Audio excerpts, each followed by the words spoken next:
So the time has come na nga po na kailangan ko na silang i-rehome. Sa mga naka-experience ng mag-alaga ng mga puppies, yung mga fur lolos and fur lolas dyan na kagaya ko, alam nyong bittersweet ending ito para sa atin. Yung feeling na sana hindi na lang sila lumalaki para hindi na sila umalis. But the reality is, kailangan natin silang i-let go para mabigyan sila ng chance na magkaroon ng new family na mas higit pa yung maibibigay na love at pag-aalaga kesa sa atin. So, samahan niyo po ako na ihatid isa-isa ang aking mga apos sa kani-kanilang mga forever homes.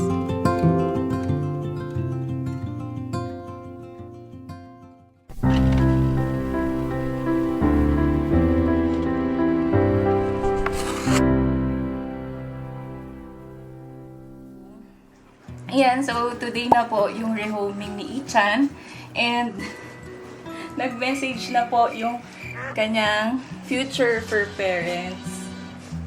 Para wala na, naswarm na ako ng kiss. Help! Imbis na mga monsters, mga kiss attackers eh. So yun na nga po, malapit na daw po yung magiging fur parents ni Ichan. Chani, aalis ba kayong lahat today?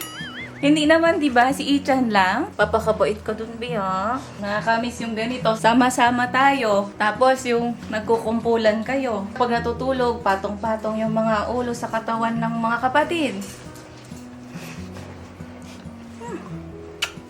Ay, hindi pala ikaw si Ichan. Asa ba si Ichan? Ito pala sa kabila. Malapit na sila. Ay, mamayang gabi. 4 na lang kayo. Alis na si Tisoy. Ayun na!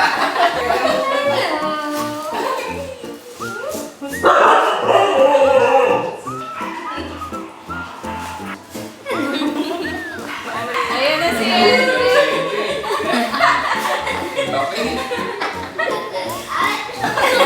Are you happy? Yes! Chikuy! Chikuy na! Ayaw chikuy na! Big Ichan daw, si Big Ichan. Big Ichan daw eh. Ay, may magpapot pa sa dyan. Wow! Ay, wow! Galing! Trap lang pala daw yun. That's the biggest!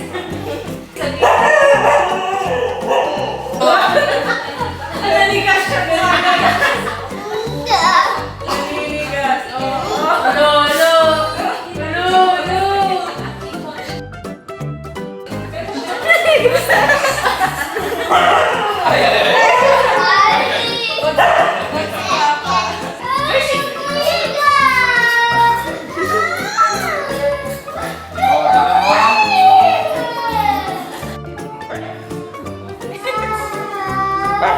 Henry, sabi niya, ingay doon.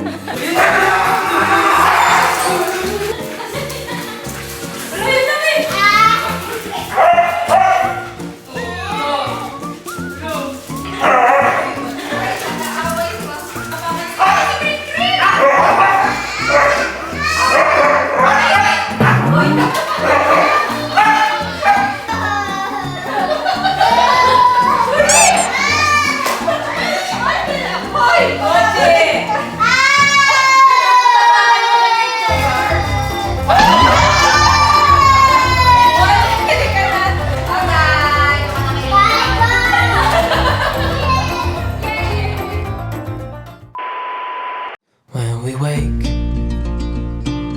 hear the birds and see the sun.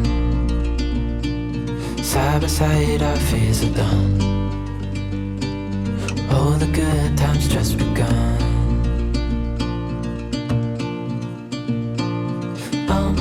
We know what we have, let's hold on tight. Found what we're looking for in life. Call us crazy, but things are finally right. With you and I, the future is bright.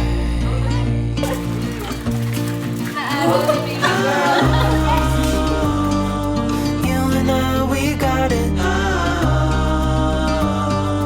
We don't need no Taas pa. Ayun. hard time.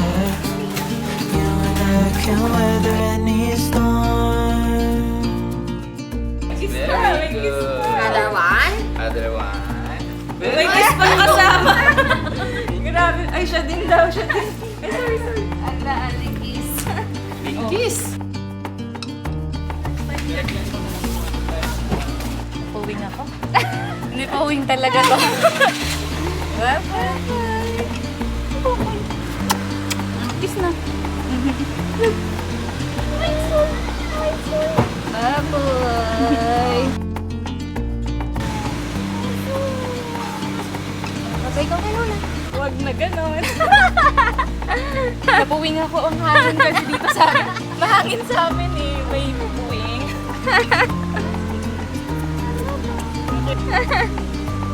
Oy, ayaw! Oy, hindi na ako kilala agad. Nakasakay ka lang sa kotse, hindi mo na ako kilala. Bye, Ichani. Ingat po kayo sa biyahe. Tingnan, naglo-look back. Okay na ako? Sige po. Bye-bye po. Bye. Bye. Okay lang ako. Hindi naman nag-look back, tsaka parang very diretso na yung tingin niya, no? Yun. Okay naman.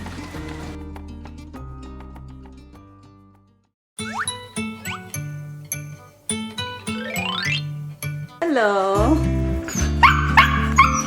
Papabuhat na naman.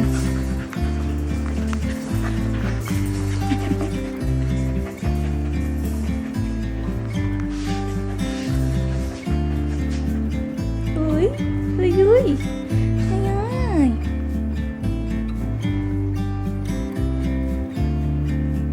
So, ang pangalawa naman po sa irere-home ko ay si Eli. Siya lang po yung katangi-tangi kong apo ever na makaka-experience na sumakay ng airplane. Usually po kasi, hindi ako nag-aalaw na mapalayo sila sa akin. Kasi yung thought lang na parang gusto ko, anytime pwede ko silang makita. And besides, isang reason din, ayoko kasing ma-stress sila, lalo na kung magpi-plane, kasi alam naman natin na sa ilalim sila ilalagay kasama ng mga cargos. Kawawa naman, tsaka delikado. But since si Eli naman nagawa ng fur mom niya ng paraan na kasama niya sa cabin isasakay, inalaw ko na rin eventually. So magiging taga Davao na po si Eli boy natin. And para hindi siya masyadong mabigla at ma-stress sa biyahe niya, ako na po yung mag-expose sa kanya sa outside world. So itatry ko imimik yung mga possible scenarios na before and during the flight. Alam niyo yun, para as a fur lola, parang yun yung least na magagawa ko, na i-ready ko din siya kahit papano. Tsaka para hindi sila both mahirapan ng fur mom niya masyado kapag bumiyahe na sila.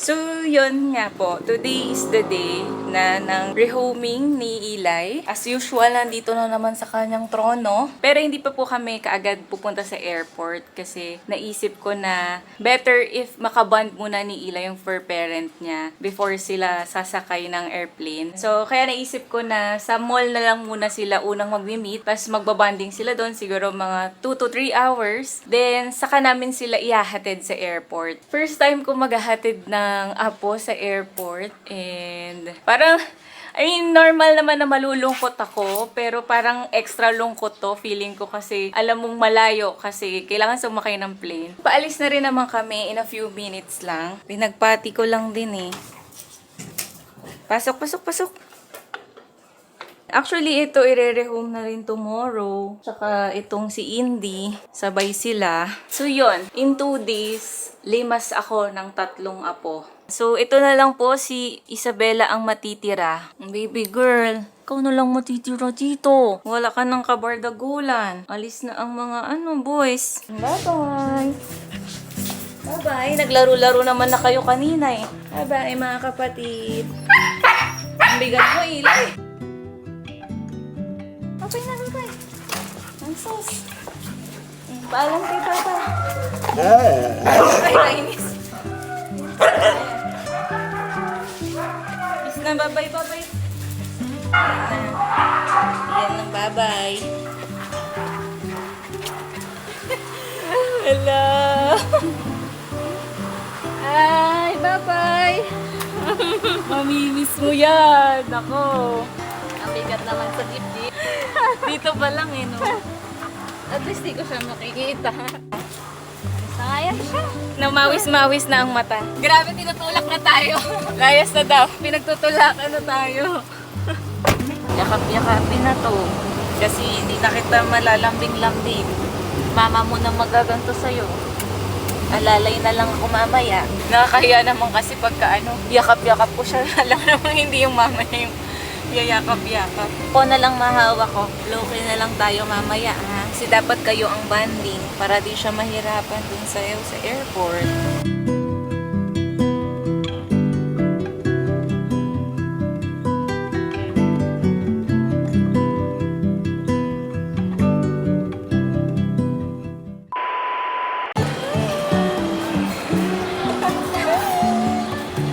Yan na lang. Life is a winding road, no telling where it goes. Driving through days and nights, won't stop for traffic lights. And I really wanna know if I will ever figure out where the road goes. Even if I'm falling down, I will keep on searching for my heights. Malaking mata. You can say I lost my mind, I will keep on holding my head high. Even if the sky is falling. Mga dapat hindi ako masyadong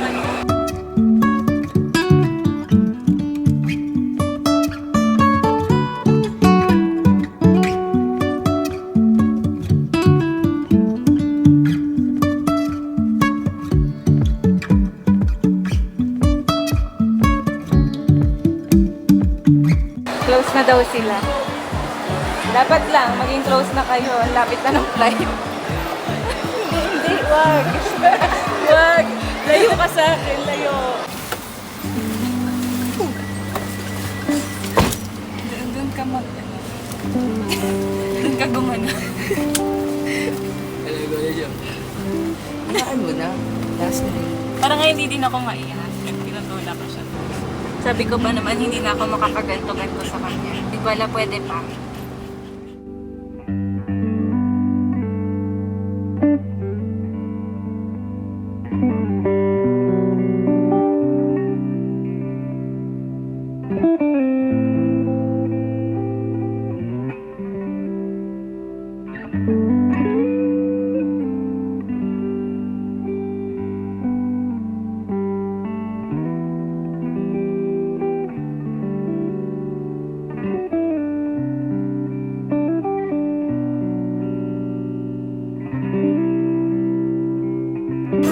Bye!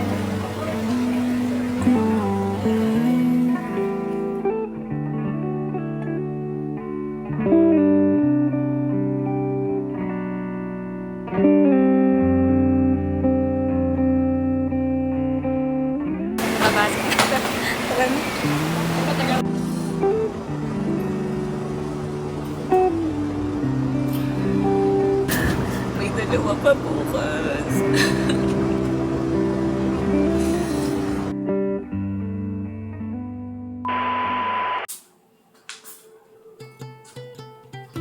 Hello! Isabella! Ilio! Indigo! Ay, busy siya. Day. Tatlo na lang sila. Ay, sus, ang bibo-bibo naman itong matagal pa.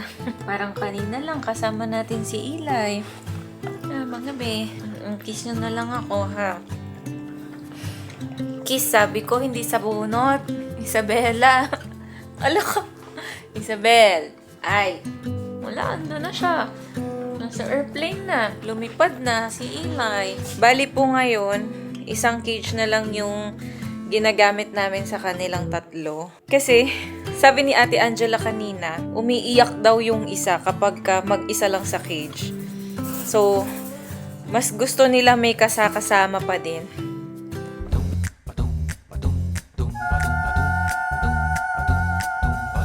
Today, rehoming naman po ni Indy tsaka ni Ilyo, pero si Indy po muna yung unahin natin ngayong umaga. Ito si Indy, napakalayo nito sa amin. Bali yung kanyang forever home is doon lang din sa previous naming naging bahay. So, same village. Mga 10 minutes away lang sa amin. 10 to 15 naman. Siguro naman, hindi ako masyadong malulungkot dito kay Indy kasi within the reach lang. Madali ko lang siya mabibisita if ever. Mayayaya sa playdates. Ayan. Indy! Ngayon ka na. Gusto na tayo. Bye-bye, Isabella. Ilya, bye-bye na. Bye-bye na kay Indy.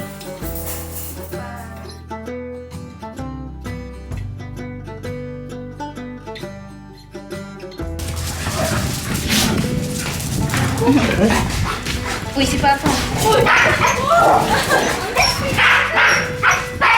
Grabe na pagkala yan.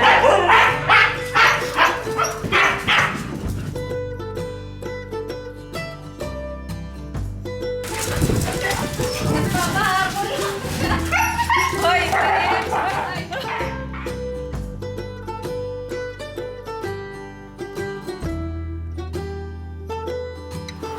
first time sa outside world. Sus, ba't di malungkot si Ate Angela compared kahapon kay Eli?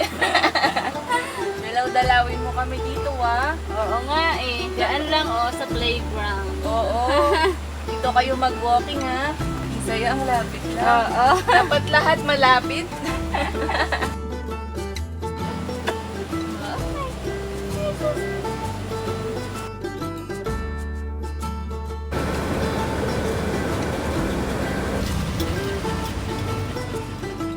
Ang laki mo. 4 months lang. Ano, 4 months?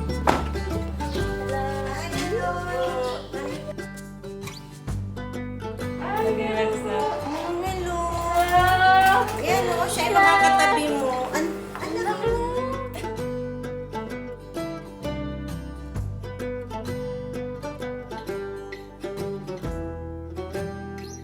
Oh, yan na sila. O yan, makakasama mo yung mga kasama mo yan. Hindi. Sabi niya, sino to? Ba't ang liit? Igamin mo muna. Malapit na sa...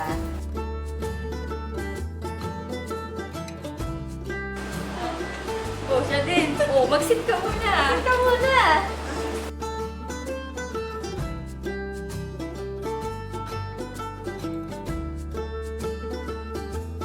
Andrea, ikaw. Lagpas.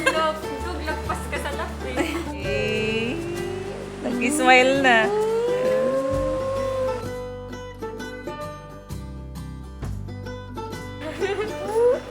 Baba.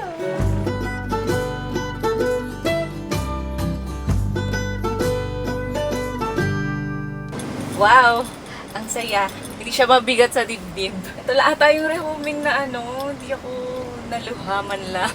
Siguro, sabagay, ito lang naman din kasi yung pinakamalapit sa akin. Dapat kasi ganito na lang lahat ng rehoming eh. Ay, dalawa na lang kayo. Isabel, aalis na yan mamaya si Ilyo. Adults na rin ang kalaro mo. Very excited na sila ma-meet ka. 4 days ago kung pwede na daw makuha ka. Kaso nagte-training pa kay Eli noon. Parang kailan lang. Ang gulo-gulo natin dito. Ang gulo-gulo ng buhay natin. Yung mayat maya may hoy yung yung bowl. Hoy yung yung ganito. Yung nagpapanik. Hoy baka umihi, baka tumae. Ang laki ng tahimik. Hindi man lang tumagal na 2 na lang kayong natitira. Sa isang iglap, mag-isa na lang ikaw, Isabel. It's time na, Ilyo. Balik ka na.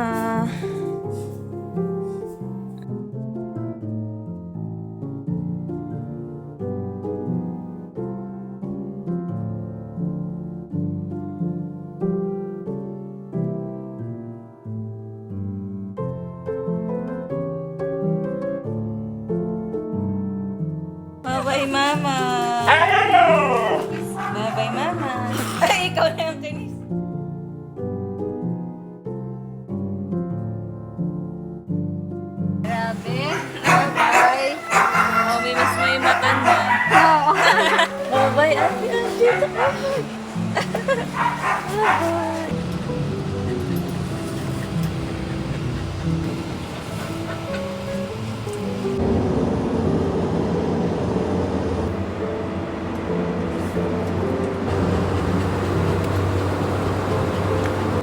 sumama ka agad, Ilyo. Maiiyak ako pagka hindi ka sumama. Juduwag pa naman to. Sumama ka kaagad ha. Huwag ka matakot. Ang hirap iwan pag ganun. Meanwhile.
You're a big boy na!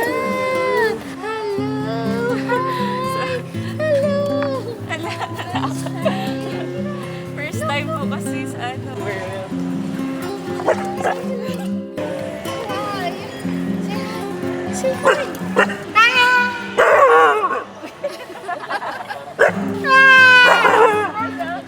Tatakot na kakain. Smell, smell. Say hi! Lolo mo na yan. Smell, smell. Wala ka mukha nilis talaga. Kaka-shed niya lang. Kamukha ng mama mo. Pareho kayo. Okay lang siya. Hindi na okay na daw siya.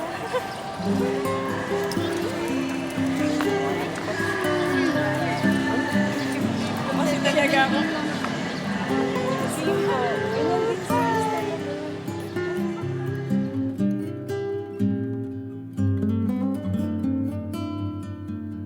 Ayan, para hindi na siya mag-ano, para hindi na siya humahabol sa akin. Kasi ganyan din po kahapon sa akin. No?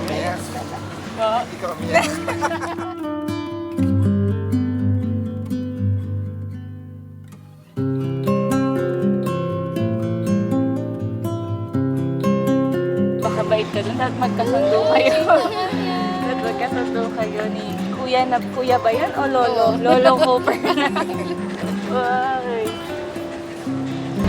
Hapon. Sarap siguro ng tulog niya namin. Ay, ikaw din na. Okay.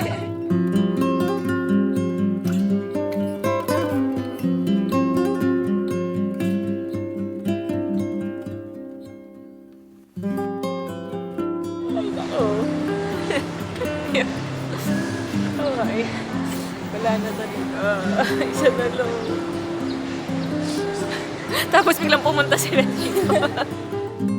Kahit ilang beses ko nang naranasan ng pagre-rehome, alam niyo yun, yung same level pa rin ng lungkot yung lagi kong nafe-feel kapag umaalis sila. Akala ko nga there will be a time na masasanay ako dun sa feeling. Tapos wala na lang siyang talab sa akin. Siguro kasi since unique yung bawat apos, unique din yung naibibigay kong love sa bawat isa sa kanila. Iba-iba yung stories, yung memories na nabubuo nila na forever nang mag-i-stay sa puso ko.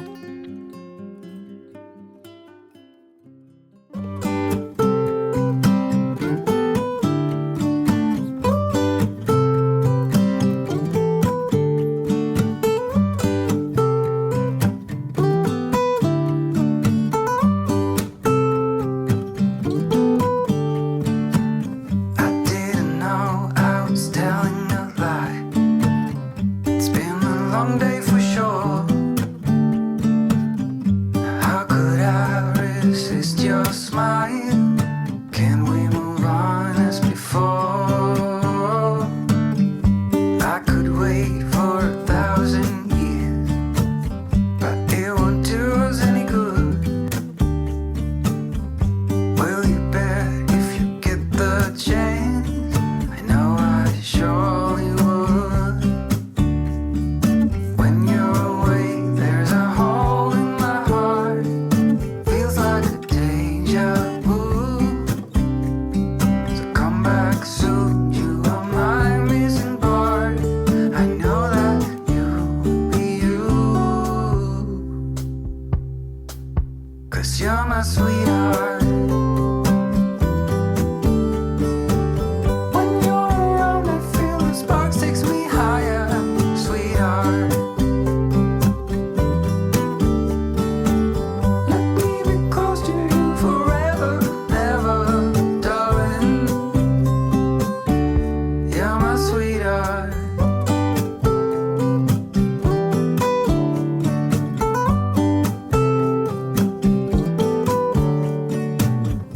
I will stay just to feel your heart pumping next to mine. Do you feel that I'm your missing part? That you're finally right? You got me out of this feverish dream. You are holding my hand. I have no clue, don't know what it means, but I know you'll understand. 'Cause when you're away, there's a hole in my heart. Feels like a deja vu. I know for sure you are my missing part. I know that you'll be you, 'cause you're my sweetheart. When you're around, I feel the sparks takes me higher, sweetheart. Let me be close to you forever, never, darling. You're my sweetheart.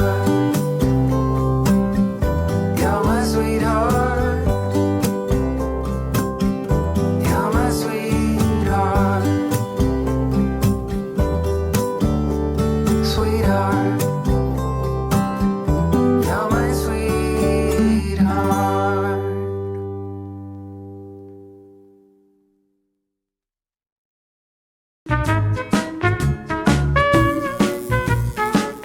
Yung batch na ito na siguro yung pinaka-sweet sa lahat kasi napaka-clingy, lunod kami sa mga kisses nila everyday, and mababait in general. Kasi mga naman, madadali silang sawayin. Actually, nanibago talaga kami kasi pwede naman palang ganito kababait yung mga husky puppies. Ang sarap lang nila alagaan. Yung tipong tanggal lahat ng puyat tsaka pagod mo sa kanila. Tsaka ito din yung as in ako lang halos yung nag-aalaga sa kanila at si Ate Angela. Yung walang backup from the aunties, unlike before. Kaya talagang na-enjoy ko silang 5. So sobrang enjoy ko nga sa kanila. Hindi ko na namamalayan. 5 kilos na din pala yung nawala sa timbang ko. So literal na nag-addict sa pag-aalaga ng mga apos. Ay, nakakamiss sila. Yung mga bonding moments namin. Pero kahit papano, mababawasan ng isa yung mamimiss ko. Kasi hindi ko na itinuloy yung pagpaparehome ko kay Isabella. Yes po, tama ang nadidinig ninyo. Dito na po siya at magiging official member na ng Husky Tears natin. Another budol apo moment na naman po tayo. Basta talaga masimulan ng mag-keep ng isa, sunod-sunod na. Pero sure na last na apo na siya talaga. Kasi yun nga, sinabi ko na rin naman sa inyo last video na hindi ko na pagbubuntisin ang mama Riz nila. Tulad ni Sugar at Cream ipapaspay ko na din siya soon. So going back, ang reason ay dahil napatagal na kasi yung stay niya dito sa bahay, to the point na parang hindi na namin siya kayang i-rehome pa. Then nag-fit in na rin kasi siya sa routine ng mga adults. Yung as in parang walang adjustment na naganap dito sa bahay. At higit po sa lahat, ang pinaka-bonus ay pasado siya sa ating King Mochi at Queen Sugar. Napakabait, napaka-sweet kasi hindi naman dahil sa favorite ko siya. So more kwento about kay Isabela sa mga susunod na lang po nating mga vlogs. As for our 4 boys naman, I'm so happy to share sa inyo friends na lahat sila nag-retain ng names. Ito nga po yung actual kong reaction nung ma-confirm kong lahat nga sila hindi magpapalit. Pamaiyak ako. Kasi lahat po sila hindi nagpalit ng Although pwede naman talaga syempre palitan ng fur parents nila yon. Pero iba kasi yung kilig as a fur lola kapag hindi na nila binabago. Wala lang kasi parang part of our memories together still lives on sa kanila. Wow, ang dami kong alam. Basta gets nyo na yun. So, kamusta na nga ba ang ating F4? Unahin po muna natin si Ichan. Kung familiar sa inyo ang fur parents niya, yes po, nakita nyo na sila. Sila din po yung naging fur parents noon ni Ate Esme, aka ang mga BX na anak ni Madam Sugar, way back 2021. Grabe, 5 years ago na agad yun. Wala pa si baby girl nila noon. Anyway, 4 huskies na din ang meron sila from nag-iisang boy lang noon. Actually, anak din nga po ni Henry itong isang girl nila. Pero kay Bella naman, kung natatandaan nyo pa yung liter na yon. Hindi naman po halatang favorite nilang mag-asawa si Henry. Nakakatuwa na kahit 2 boys na ang meron sila ngayon, wala naman daw pong away na nagaganap. Mabait kasi talaga si Gold. Sana all. Nakapag-adjust naman daw agad si Ichan kasi ang fear talaga namin is baka mabigwasan ni Sugar the second nila dahil nga madam din itong si Ate Esme natin. Pero kita nyo naman, naglalaro na sila agad kahit first night pa lang ni Ichan doon sa kanila. Yung cage tuloy na binili nila, hindi man lang nagamit. Bali, binaklas na din nila kinabukasan. Kasi ang purpose po talaga nun, baka daw kasi hindi sila mapagsama agad. Tapos si Eli naman, sumakses ang kanyang plane ride. Wala pong napababa ng eroplano kasi wala daw wang-wang na naganap. O diba, nakaka-proud naman yan. Actually, ino-overthink ko talaga ng malala yung mga pwedeng mangyari dun sa plane eh. Pero yun nga, very behave naman daw. Natulog lang daw siya sa lap ng mami niya the whole flight. At dahil sa kanilang airplane bonding experience, naging super close na daw agad ang magmama. Hindi na nga raw po humihiwalay sa kanya, laging nakasunod, at umiiyak pag hindi na siya nakikita. Bali, meron si Eli na 2 husky sisters doon na sila Luna at Celine. Plus 2 baby humans pa. Ayun, nakikipagsabayan pa nga daw doon sa toddler niya sa iyakan. Ang daming may kailangan sa mami nila. Tapos nakikipag-agawan din ng toys. Para daw talagang bata doon. Minsan, jumuduty din daw si Eli dun sa pet grooming and hotel business nila sa Davao. Nakasuman, instant tagapagmana yarn. Just. Kaya po sa mga taga Davao dyan, ipag-groom nyo po sa kanila yung fur babies nyo. Tsaka pakikiss na lang din ako sa good boy na yan. Tsaka ito pa, nakasali na din siya sa recent dog show doon. At nakahakot pa nga po ng 6 awards daw si Eli. Then, ang pinakamalayo ko namang apo na si Indigo, nakapag-first walk na din daw siya sa labas, finally, together with her multi-sister na si Olive. Continue pa din daw siya sa pagiging lapdog doon, and ganun din, super sweet, clingy at mabait. Medyo naging challenging lang daw nung una yung pag-akyat baba ng hagdan, kasi medyo natatakot pa siya, kaya need pa siyang buhatin every time kapag bumababa. Actually, nakapag mini-reunion na nga din sila agad ni Isabela after 2 weeks lang, kasama si Ate Hershey nila. Kasi that time, ang thinking ko, ire-rehome pa si baby girl. Kaya pinag-playdate ko muna. Uy, pa ganun-ganun pa ako, hindi naman pala matutuloy. Anyway, super shocked ako kasi sa 2 weeks na yon, ang laki ng tinangkad ni Indigo. Nakakaloka, parang full-size adult na siya. Tapos nag-darken na rin yung color niya. Super happy nilang tatlo kasi solo nila yung whole dog park, kaya only zoomies talaga. Ayun, so more playdates to come pa with Indigo. And lastly, si Ilya Boy naman. Fully accepted na din daw siya ng kanyang mga kapatid doon na si Cooper at Kira. Alam nyo ba, 12 years old na yung si Kuya Cooper. Pero hindi talaga halata kasi very energetic pa yan. Actually, kahit male din si Cooper, sila pa daw yung unang mas naging close ni Ilyo. As in, same night lang din ng pagka-uwi nila kay Ilyo. Tumatabi na daw agad si Ilyo sa kanya. Mapapasana all na lang ulit. Ang swerte naman ng mga apos ko sa mga male na kapatid nila at nakakasundo ka agad. Eventually, ang ate Kira naman daw nila, nakuha na din ni Ilyo ang kilite. Kasi nung una daw, nagbabangayan silang dalawa. Kasi pinapalaga ni Ilyo yung sungit daw ni ate Kira. Pero ngayon naman daw, nakakapag-play na sila. Kaya lang, sa super clingy niya, napaka-maiyakin daw. Hindi pwedeng maiiwan siya mag-isa. Diba, walang duda, wang-wang boy nga. Tsaka kapag naiiwan daw siya mag-isa, sure na meron daw siyang ngangat-ngatin. Pero alam din daw niyang bumawi kasi dinadaan lang daw sila sa mga kisses. So yun lang naman friends, nakakatuwa at very settled na din ang mga boys natin sa new homes nila. So yung mga ganitong updates talaga yung nagpapawala ng lungkot ko, gawa nung pagka-miss nga sa kanila. Pero yun, seeing them very happy, well taken care of, tsaka yung love na love talaga sila ng new families nila ngayon. Very happy na din ako for them. Yun, excited na ako ulit makita sila sa future.